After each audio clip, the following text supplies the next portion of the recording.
Good morning, everyone, and welcome back to our morning Namaste session. Wonderful to be back with all of you. I'm excited about this morning because I want to begin with a prayer, a song that I sent out in an email yesterday. Uh, as I think I said in the email, of all the thousands of songs and prayers that I've put to music, this definitely in the top three, maybe number one. And it's a prayer that I actually wrote at Vicky's house, 25 years ago, maybe almost 25 years ago. In fact, I'll tell you the story of how that happened. You may have already seen the video with Mother Teresa. This morning, I'm going to share that video again, but I'm going to sing the song live, so it'll be a little bit different. But there is a beautiful center outside Boston called the Peace Abbey and the um, what's it called again? It's so early in the morning. Life Experience School. The Life Experience School. That's right.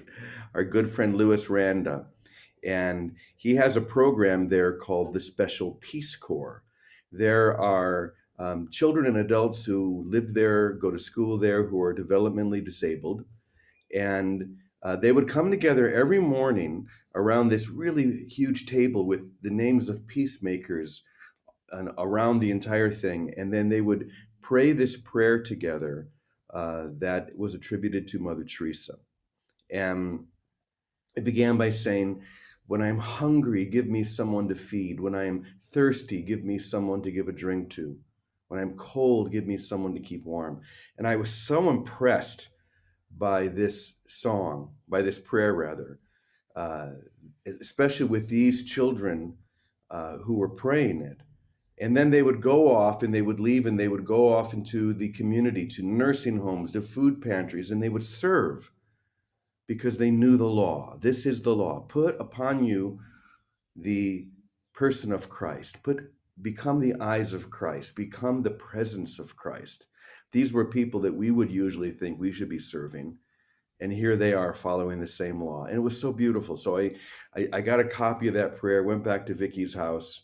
And you were probably the first person to hear it, Vicky, because you're usually the first person to hear everything I do.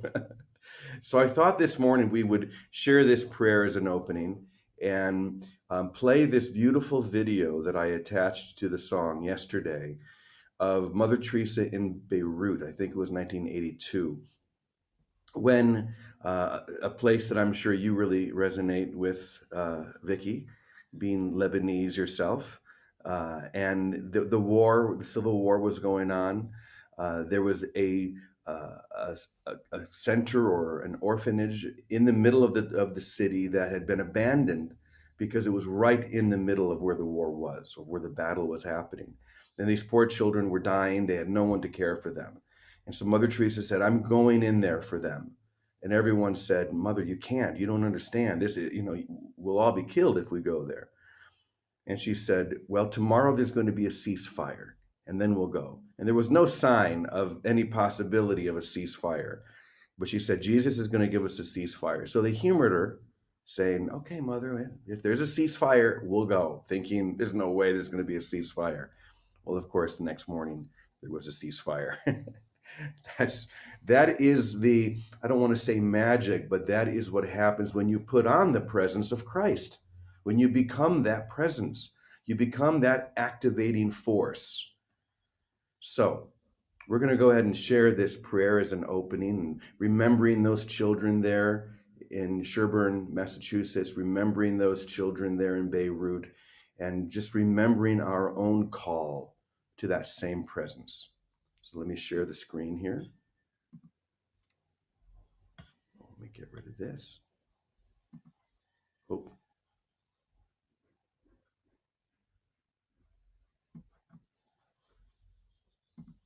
I don't want to end the meeting. There we go. Move this over here. Okay.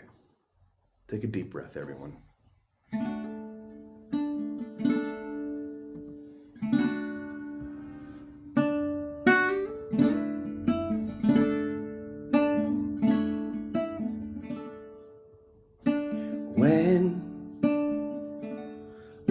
hungry,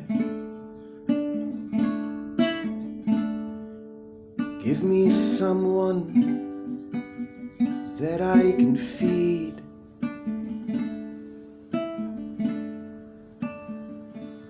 And when I am thirsty, show me someone who needs a drink.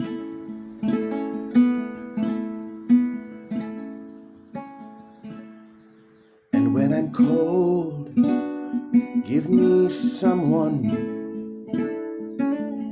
to keep warm. And when I grieve, give me someone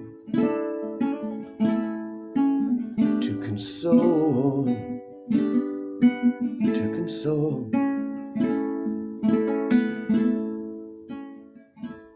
And when I need some understanding, give me someone. And when I think of myself only, draw my thoughts to those who are kind.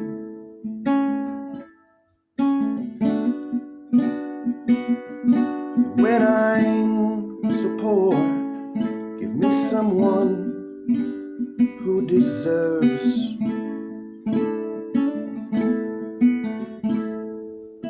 to be loved just as I do. Give me someone that I can serve.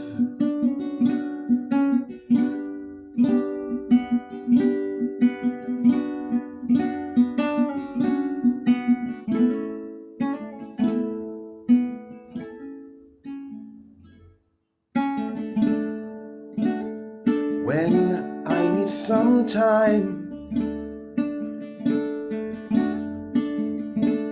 give me someone who needs mine.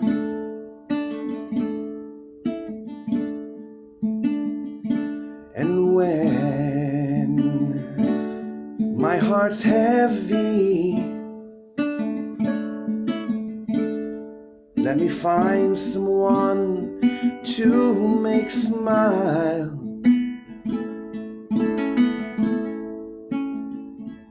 And when I'm humbled, give me someone that I can praise. And when I need to be looked after, show me someone that I can raise.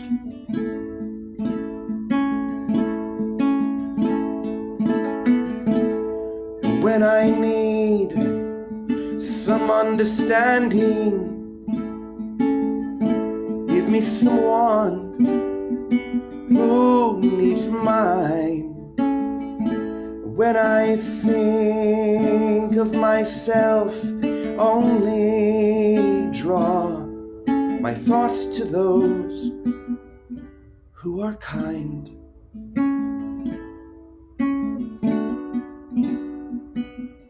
When I'm so poor, give me someone who's in need. And when my eyes are blind to what is holy, let me see the Christ in the eyes of each one whom I feed. Let me see the Christ in their eyes.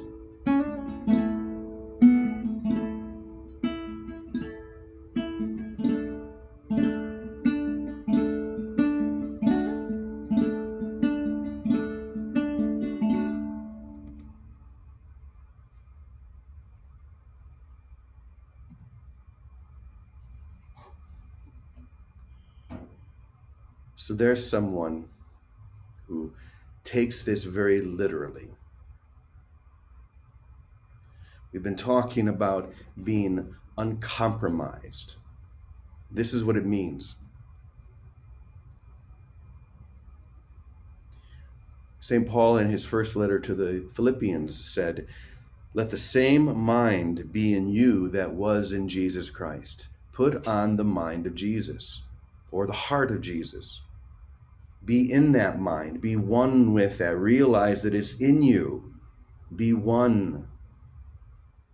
That's all we're called to do. That's the only uncompromising message that we have here. And to have people like Mother Teresa in a video like that demonstrating,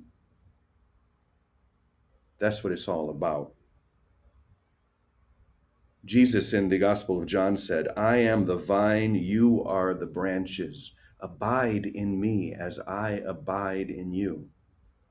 To abide means to live. Live in me. Live in that presence. Let every action, every word, every breath come from that presence. Not the presence of a man, not the presence of Jesus, the presence of the Christ, which we share. Jesus was simply a man who realized who he was, just as we are called to do the same, to realize that the Christ is within us now. We can put on that presence right now and be of true service. He also says right after that, "As the Father has loved me, so have I loved you." Once again, abide in my love. Abide or live in love itself. It's so simple, really. You know, we look around the world today and we say, what's the solution? How do we overcome all of this division? And the answer is so simple. Abide in love. Just choose love. That doesn't mean correcting anyone. That doesn't mean telling anyone your opinion or what you think should happen.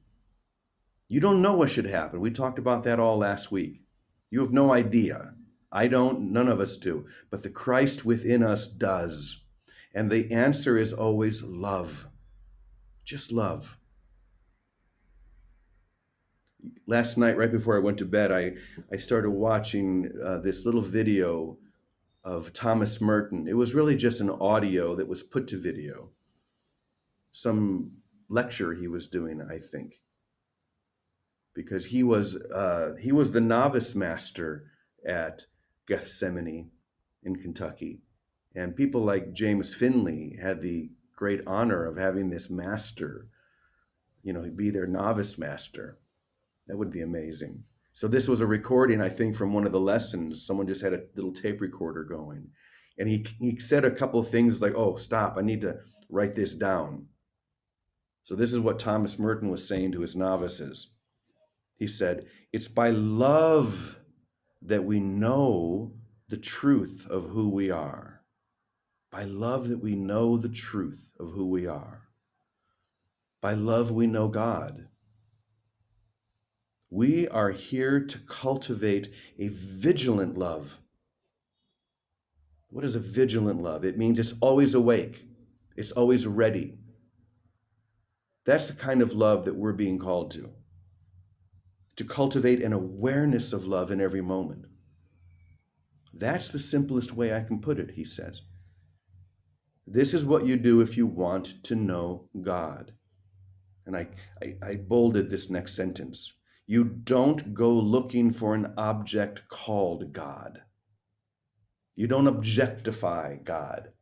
God is not some object for you to whatever outside of you. Don't look for an object of God. You cultivate the awareness of love through an awakened heart. That's how you find it. You keep your heart awake. You keep your heart awake, ready, in order to respond to God with love, however God appears around you. Whether it be these children in Beirut, or whether it be your partner or your children or someone who annoys you. Whoever it is, you keep your heart awake in order to respond to God with love. That requires a kind of patience and humility and willingness to come closer to God. So it's just a matter of love, isn't it? That can be the only answer. It's not about my opinion of love, my thoughts of love. It's not about offering a dissertation on love. It's just about being loving, which is choosing to put on, how did Paul say it? To put on the mind of Christ. That's what it was. To put on the mind of Christ, to abide in love, to live in that presence. This is what we're being called to every day. We talked about dropping bombs here, a couple of days ago, and the bomb yesterday was to understand that we're in an insane asylum that never thinks right. We're always thinking the opposite. And really, all we're being called to do, the only way to leave that insane asylum is to choose love and to continually, what does Merton say, to cultivate an awareness of love with something else. Vigilant, to be vigilant. To be vigilant only in the mind of Christ or the mind of love. To be awake within that. Especially when it's most challenging. It's easy to do that when we're with people who agree with us or people who think like we think and do what we want them to do. But can we put upon that same mind? Can we still abide in that same love when we're around people who don't agree with us? When we're with people who are pushing our buttons? That's the work that's before us. The answer is, of course you can. You just need to choose that. You just need to be willing to do that. And it begins with being willing to realize, I don't know. The only thing I do know is that I am called to love, no matter what. No matter how it appears, no matter what it is, just to love, love, love. Maybe that's why the Beatles wrote that song. Love, love, love, bum, bum, bum, bum, bum. We can't get enough. So my dear Vicky, I'm going to turn it over to you and let you take it from here. All right, Jimmy, that was beautiful. Just a beautiful, motivating presentation. Thank you so much. And what do we give up when someone pushes our buttons because we don't want to respond with love? All we're giving up is an illusion of what we think we want. And if we really know that we don't know, or at least we are vigilant in practicing with our mind that we don't know, that's when we can shift into our Christ mind. The mind that was in Jesus Christ is our mind. It's not anywhere else. It's nothing we have to earn. It's nothing we have to learn. It's just a shift of our whole attention to love. Holiness is just loving. It's that simple. And for me, it's like I have to start in my own backyard, and all of us, right in our homes, especially because we've been asked to stay at home. We're going to project onto our closest brothers what is still in our unconscious mind. And that's the place where we can make that choice for love that's most powerful for ourselves and our brothers. But not only can we must. We're being called, truly called to love. That's the most universal experience of our divinity, to love, to be kind, no matter what. And what do we give up? We sacrifice illusions of what we think we want, what we think would be helpful. And we don't know anyway. You said it perfectly. We don't know. So it is a choice for love, but it's a wholehearted choice. You can't just do it with your head. We have to act on it. It's got to be 100%, baby, not 50% maybe. 100. Thanks, Jimmy. Yeah, it's got to be 100%. It has to be a whole choice in order to be a whole experience. What we've been conditioned for here are partial experiences and partial love and holding back just in case I need it from myself. And we've all heard that saying, what would Jesus do? But it's really, I think, a little bit, the real question is, how would Jesus love?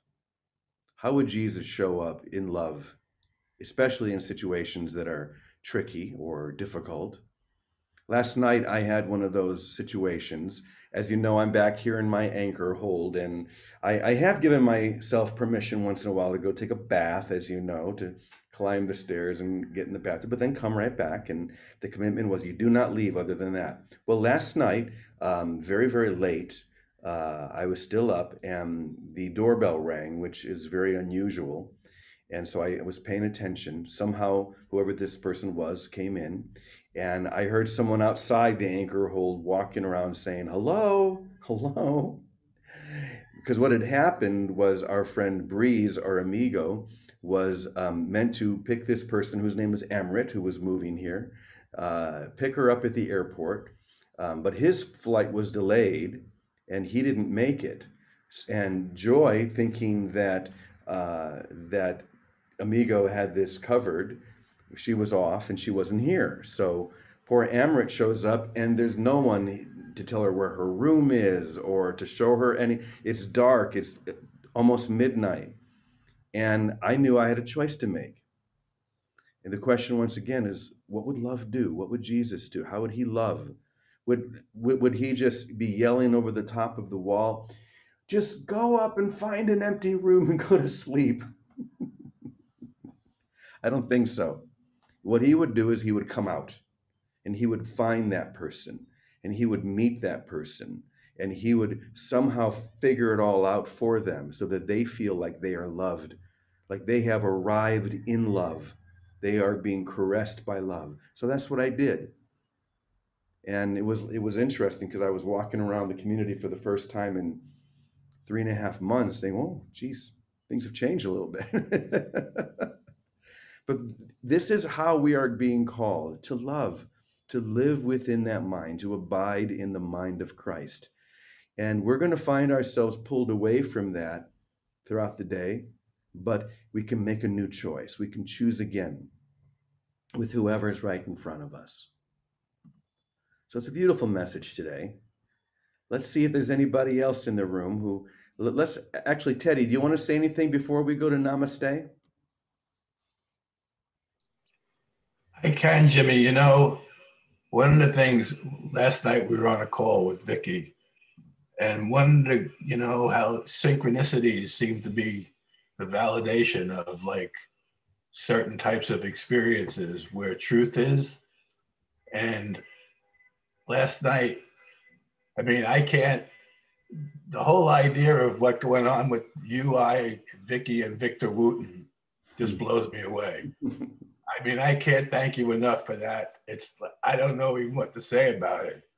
It makes me cry when I think about how that all came around and then wind up hanging out with Victor in Ashland, Oregon, and all that stuff that went on, like with the video and, you know, I saw God and the whole thing. Like, it's nothing, I think of that and there's nothing to say. All I can do is be grateful. That's it. Yeah. For those of you who don't know what Teddy's talking about, Victor Wooten, if you're into music, you know Victor. He's considered perhaps to be the greatest bass player and person in the world. I'll add that because he is just a remarkable person. And he and I became friends. And should I tell the story about Stephen? Okay, because I love this story.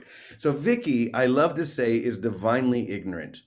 She usually has no idea what's going on or who people are. We'll put it that way. To the point that one day I'm on the phone with her. This is many years ago when Vicky and Teddy's son was pretty young, and he apparently was over at a friend's house, and Vicky had to go get him. And she said, "Listen, I have to go. I just arrived at this house. I have Teddy's inside, little Teddy, and apparently the guy who owns his house is a well-known musician." I said, "Oh, really? What's his name? Let's see if he is well-known."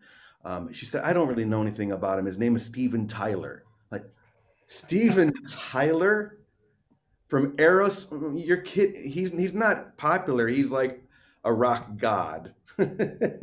So that's Vicky. Anyway, a few years later, we're up in Maine together, and somehow I mentioned Victor Wooten, and Vicky said, "Oh, I love Victor Wooten." I said, "You don't know who Victor Wooten is. You don't know. You didn't know who Steven Tyler was. How are you going to know who Victor Wooten is?" She said, "Oh, no, no, I love Victor Wooten. Teddy took me to a concert once, a Bela Fleck and the Flecktones concert, and we've seen him in his own band." Now, she said, he is a Christed being. He has a video called "I Saw God," and I have watched that video at least 100 times. I have everyone I know watch it. I said, "Vicky, do you realize I directed that video? That's my video that you've been watching and showing all." Anyway, so I called Victor from the phone and told him this story. And he said, "Well, where are you?" And I said, "Well, I'm in Boston." He said, "I'm going to be in Boston in like 3 days." So we all got together. We became great friends. He came to Asheville, and Teddy's a huge fan of Victor. So yeah, synchronicity, and as I said, there are few people who are as loving and awake as Victor Wooten, and we draws like. We are finding these awakened beings that just simply show up and come to us like we all did here in this meeting because we have a single desire for that love. All You right. know, to me, the fact that I send them sparklies and they give away the sparkly, and Victor agreed to help me, even though he can't now, is like, I don't even know what to say. Yep. The sparkly edition of A Course in Miracles. Let's go over to Namaste and see what's going on the other side of the wall. Good morning, everybody. Good to see all of you. Christina, you're sitting in the hot seat. What would you like to share? I am in the hot seat. Is this on? Hello, hello. The voice has become so soft that now 2 microphones are necessary. What do I do?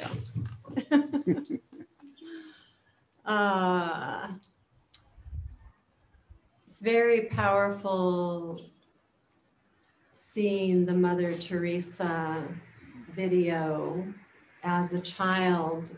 She was literally, besides the Dalai Lama, the only living people that I had seen or known of that seemed to give life in a body meaning, purpose.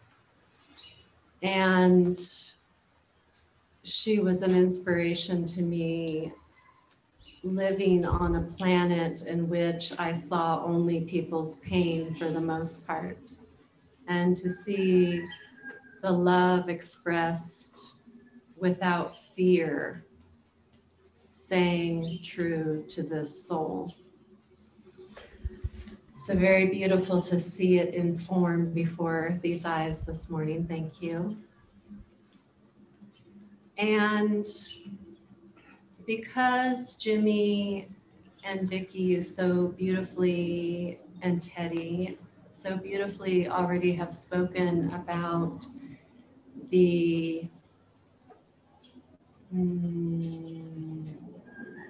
harmonious aspect of love, I will add to that with the recognition that all life experience, all suffering, all human emotion, all separation of the mind is also love.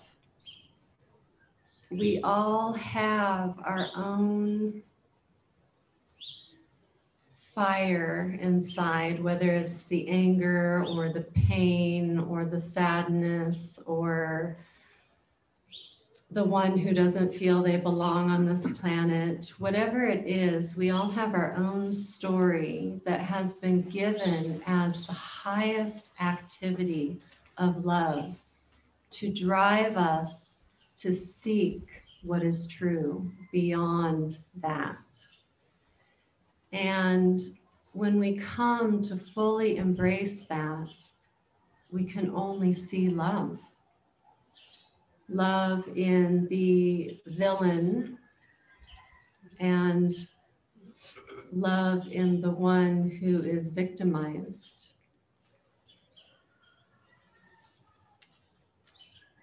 As humans and as mind and emotion, there is love.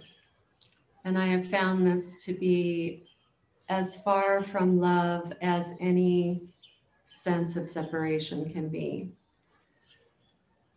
The love that flows from our Christ itself, as you called it, we could call it our Buddha nature, we could call it the clear jewel at the center that changes everything, the current of God within, the kingdom of God within, whatever we choose to call it, it does not matter.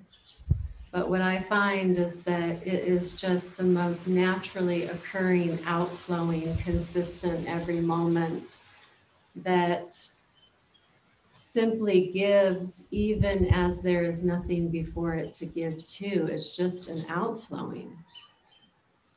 And so may we look beyond the human form of love that of course would help our brother up or share a breakfast with a friend or be of service in whatever way is possible. But may we find the truth of love within our own being that goes beyond good and bad, ignoring or giving, beyond the sense of duality. And that only can be found by resting within. And so humbly grateful for the humans that have walked the planet that do exemplify this for us, so that we may know it's possible, even when most of what has surrounded us may not appear as so. Thank you. Thank you so much. You know, you use the word outflowing, and that really struck me, how important and how beautiful that is. We have to be the source of this. That's what that prayer for Mother Teresa is all about. When I'm hungry, let me be the source of food or nourishment. When I'm thirsty, let me be the source of giving a drink. It's so simple. Whatever it is I think I need to become the source of that, to allow it to outflow from me. Because the inflow of grace is always there, but I can't recognize it unless I be willing to give it away, to be part of that divine cycle.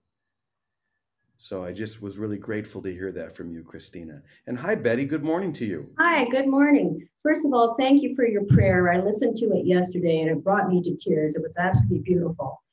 But it also reminded me many, many years ago, I had the privilege of having tea with Mother Teresa. And tea consisted of sitting on a wooden bench outside of her office, but kind of a half a cup of lukewarm tea, while she was yelling at everyone who was bringing packages into her office and doing all kinds of things. And then little children would come up in front of her and she would give them a big hug and she would give them a little bit of candy or a little bit of food. She was the most wonderful expression of love, compassion, and toughness I have ever met in my life. And I remember she said to me, I have no patience for people who don't understand love and what life is all about and humanity. And I remember she was very direct. I mean, she was one tough lady. She scared me. And she was that tall. She was about 4'10" or 4'11". But she was just the most wonderful human being. And I also had the privilege of spending a day with her at her hospital.